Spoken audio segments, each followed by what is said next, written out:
Hi guys, and today we're going to be looking at lesson 7-5, and our lesson objective is to determine measures of angles of triangles and use them to help prove that triangles are similar. Now remember a day or two ago, we looked at congruent and similar figures. Congruent means they had the same size and shape. Similar meant they had the same shape and equal proportions. So since their sides were proportional, we knew that their angles were the same. So we're going to prove that today. So we need to first look at some vocabulary and key concepts. First, the sum of the measures of the angles of any triangle is always going to be 180 degrees. Okay? So if I have two angles, I can easily find out the third. The second thing we need to remember is if two angles of one triangle are congruent to the corresponding angles of another triangle, then the triangles are similar. Okay, so let's take a look at the example. The first example says, find the angle measure in triangle BAC forms part of a bridge truss. What is the angle of our measure C? This is the one we have questions about. What is it? So sometimes with an unknown, I can put an X. In this case, it's not necessary because I know that angle B is 60 and angle A is 40 degrees. So if I go back up to one of my key rules, that is that all angles must add up to 180. So that makes this problem fairly simple.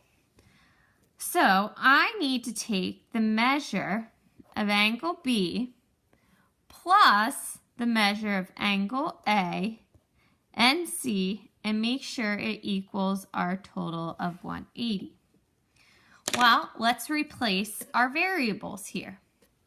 Angle B measures at 60 degrees and angle A is 40 degrees. Plus C will give me my 180. Well, if I add 60 and 40 together, I get 100 degrees. Simple math there. Plus our C has to equal 180. Now, picture this as if this weren't here. It is like a one-step problem. All right? So, all we have to do is subtract 100 from each side. When I do that, if you couldn't already tell, angle M is going to be equal to 80 degrees. Easy peasy lemon squeezy. Oh, we forgot to fill this in. Subtract 100. I said it though. All right, go ahead and let's take a look at the quick check. I will read it to you, but then I want you to pause it before we go on. What is the measure of angle E in triangle DEF? Now let me give you a little hint.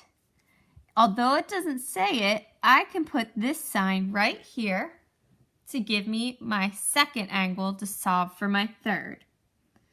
All right, go ahead and try it on your own. So pause the video. Okay, now you should have solved for this. Let's check. Remember, I said put this little symbol here. What does this symbol mean? It means that this is a 90-degree angle.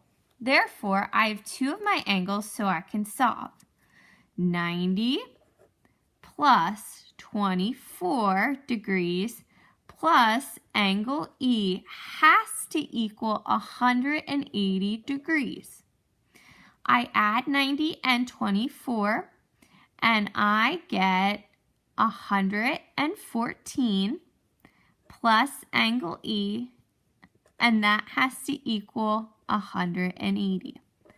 To solve for it, I do the inverse operation. I subtract 114 from both sides.